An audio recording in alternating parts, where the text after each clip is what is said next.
வணக்கம். புதுவை மற்றும் அதனை சுற்றியுள்ள பகுதிகளில் நடைபெற்ற பல்வேறு நிகழ்வுகளை விரிவாக காண்பதற்கு முன்பு தலைப்புச் செய்திகளை காண்போம். பாஜகவிற்கு கள்ள ஓட்டு, திருக்கனூரை சேர்ந்த வாலிபர் கைது. தமிழகத்தில் பனை விவசாயி மீது துப்பாக்கிச் சூடு, காவல் ஆய்வாளர் மீது நடவடிக்கை எடுக்க வலியுறுத்தி நாம் தமிழர் கட்சியினர் ஆர்ப்பாட்டம். இனி விரிவான செய்திகள். தமிழகத்தில் பனை விவசாயி மீது துப்பாக்கி சூடு நடத்திய காவல் ஆய்வாளர் மீது நடவடிக்கை எடுக்க வேண்டும் என வலியுறுத்தி புதுச்சேரி நாம் தமிழர் கட்சியினர் கண்டன ஆர்ப்பாட்டத்தில் ஈடுபட்டனர்.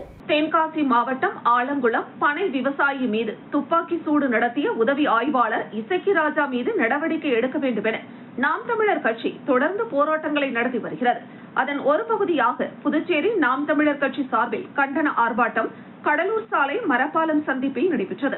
ஆர்ப்பாட்டத்திற்கு முதலியார்பேட்டை தொகுதி நாம் தமிழர் கட்சி பொறுப்பாளர் வேலன் தலைமை தாங்கினார். இந்த கண்டன ஆர்ப்பாட்டத்தில் 50க்கும் மேற்பட்ட நாம் தமிழர் கட்சியினர் கலந்து கொண்டு கோரிக்கைகளை வலியுறுத்தி கண்டன கோஷங்களை எழுப்பினர்.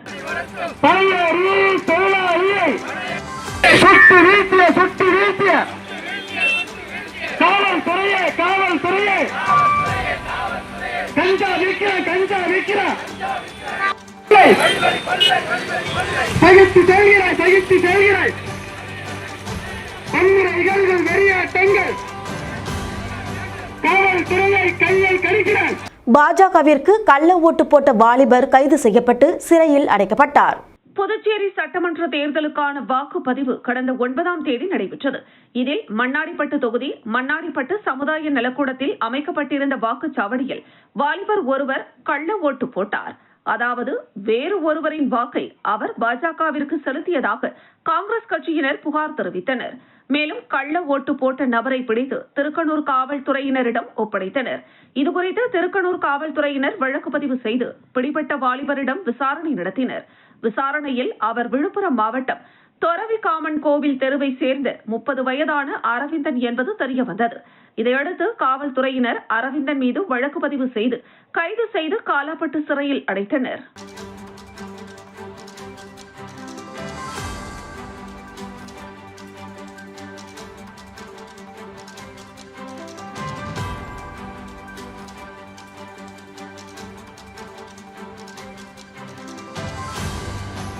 புதுச்சேரியில் மிகவும் பிரசித்தி பெற்ற தூய லூர்து அன்னை திருத்தலத்தின் 149வது ஆண்டு பெருவிழா கொடியேற்ற நிகழ்வில் புதுச்சேரி மட்டுமின்றி பிரான்ஸ் உள்ளிட்ட ஐரோப்பிய நாடுகளில் இருந்தும் ஏராளமான கிறிஸ்தவர்கள் பங்கேற்று மாதாவை வழிபட்டனர்.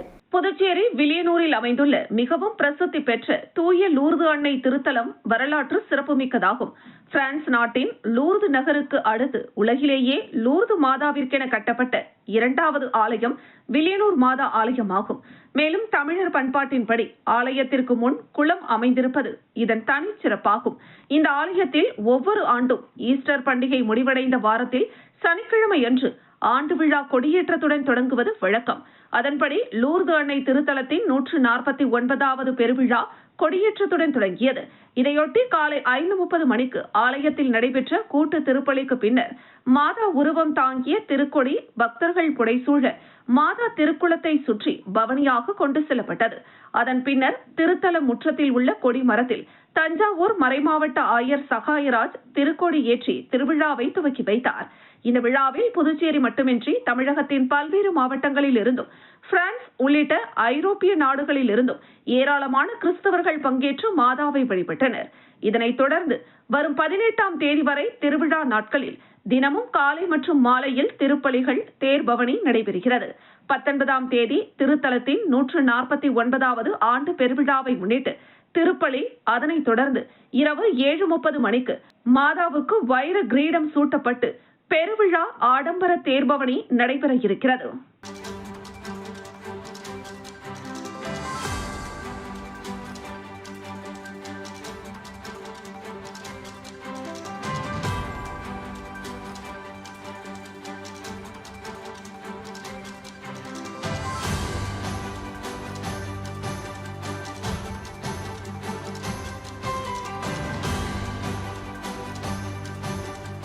புதுச்சேரி அடுத்த ஆரோவில் ஆதிசக்தி கலாச்சார மையத்தில் நாளை முதல் 20ஆம் தேதி வரை கலாச்சார கலை விழா நடைபெற உள்ளது. ஆரோவில் ஆதிசக்தி கலாச்சார மையத்தில் நாளை முதல் 20ஆம் தேதி வரை நாடகம், இசை நிகழ்வு அடங்கிய கலை விழா நடக்கிறது.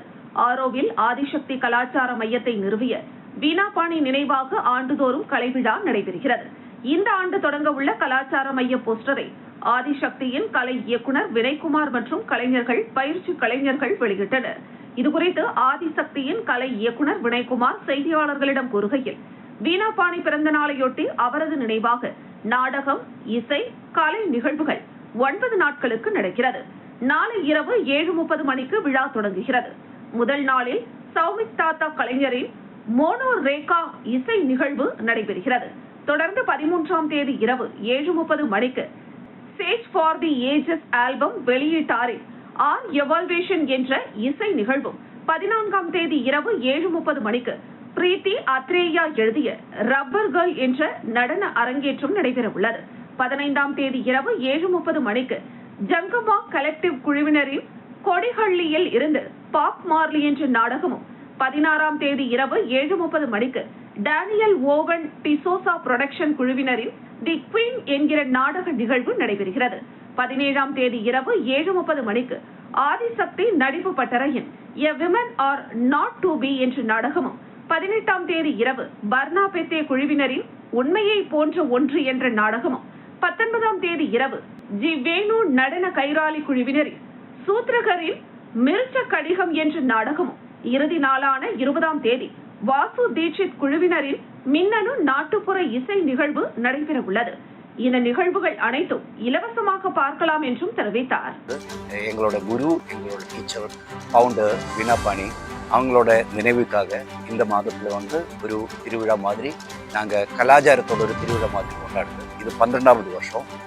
இந்த வருஷத்துல ஏப்ரல் மாதம் 12ஆம் தேதியிலிருந்து 20ஆம் தேதி வரைக்கும் இந்த திருவிழா கொண்டாடுது. ஆதிசக்தியில இங்கே தான் நடக்குது. புதுச்சேரி சபரி வித்யாசரம் பள்ளியில் 22வது ஆண்டு விழா மற்றும் வழி அனுப்பு விழா உற்சாகத்துடன் கொண்டாடப்பட்டது.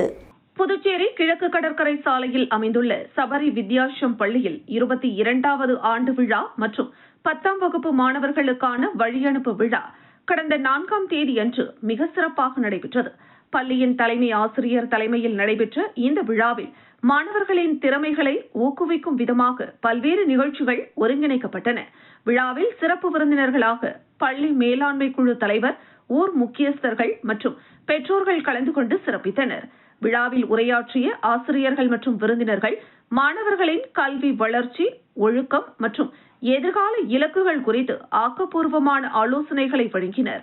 கடந்த கல்வியாண்டில் கல்வி மற்றும் விளையாட்டுத் துறைகளில் சிறந்து விளங்கிய மாணவர்களுக்கு பாராட்டுகளும் பதக்கங்களும் வழங்கப்பட்டன. விழாவின் ஒரு பகுதியாக மாணவர்களின் கண்கவர் கலை நிகழ்ச்சிகள் நடைபெற்றன. பாரம்பரிய கலைகளான பரதநாட்டியம், கரகாட்டம் மற்றும் யோகா போன்ற நிகழ்ச்சிகள் பார்வையாளர்களை பெரிதும் கவர்ந்தன. தற்கால இசைக்கு ஏற்ப மாணவர்கள் ஆடிய குழு நடனங்கள் விழாவிற்கு மேலும் உற்சாகம் சேர்த்தன. பள்ளியிலிருந்து மேல்நிலை படிப்பிற்கு செல்லவிருக்கும் 10ஆம் வகுப்பு மாணவர்களுக்கு ஆசிரியர்கள் இனிப்புகள் வழங்கி அவர்களின் மேலான எதிர்காலத்திற்காக வாழ்த்துக்களை தெரிவித்தனர். நிகழ்ச்சியின் நிறைவாக பள்ளி மாணவர்களின் கல்வி சூழலை மேம்படுத்தவும் ஒருமைப்பாட்டை வளர்க்கவும் இந்த விழா ஒரு முக்கிய மைல்கல்லாக அமைந்தது என பெற்றோர்கள் நெகிழ்ச்சியுடன் தெரிவித்தனர்.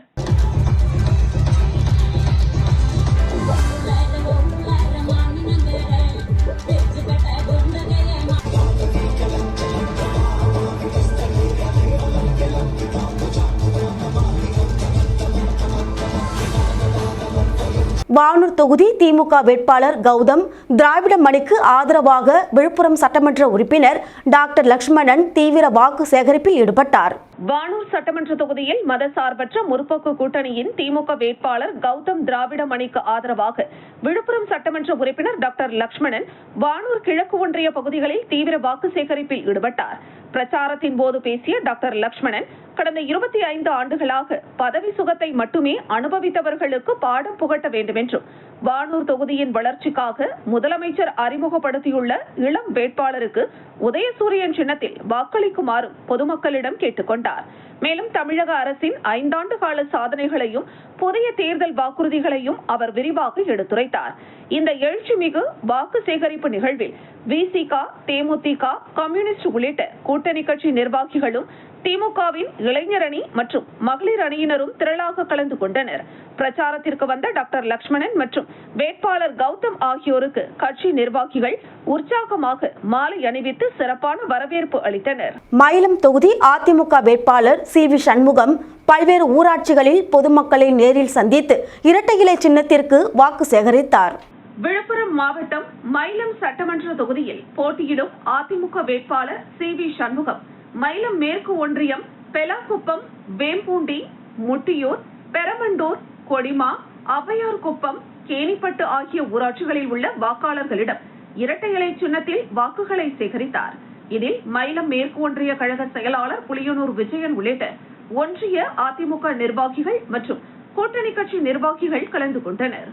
திண்டிவனம் அதிமுக வேட்பாளர் அர்ஜுனன் நகர பகுதிகளில் பொதுமக்களை நேரில் சந்தித்து வாக்கு சேகரிப்பில் ஈடுபட்டார். விழுப்புரம் மாவட்டம் திண்டிவனம் சட்டமன்ற தொகுதியில் போட்டியிடும் அதிமுக வேட்பாளர் அர்ஜுனன் திண்டிவனம் நகர பகுதிகளில் உள்ள வாக்காளர்களிடம் இரட்டை இலை சின்னத்தில் வாக்குகளை சேகரித்தார். இதில் திண்டிவனம் நகர செயலாளர் ரூபன்ராஜ், மாநில நிர்வாகிகள் பாலசுந்தரம், ஏழுமலை, மாவட்ட நிர்வாகிகள் தீனதயாளன், வெங்கடேசன், தமிழ்ச்செல்வி செல்லபெருமாள், ஜெயபிரகாஷ் உள்ளிட்ட நகர நிர்வாகிகள், கூட்டணி கட்சி நிர்வாகிகள் கலந்து கொண்டனர். மீண்டும் தலைப்புச் செய்திகள். பாஜகவிற்கு கள்ள ஓட்டு, திருக்கனூரை சேர்ந்த வாலிபர் கைது. தமிழகத்தில் பனை விவசாயி மீது துப்பாக்கிச் சூடு, காவல் ஆய்வாளர் மீது நடவடிக்கை எடுக்க வலியுறுத்தி நாம் தமிழர் கட்சியினர் ஆர்ப்பாட்டம். இத்துடன் செய்திகள் நிறைவடைகின்றது. உங்களிடமிருந்து விடைபெறுவது ஜானகி. செய்திகளை உடனுக்குடன் தெரிந்து கொள்ள கமலா தொலைக்காட்சியின் சமூக வலைதளத்தை பின்பற்றவும். நன்றி, வணக்கம்.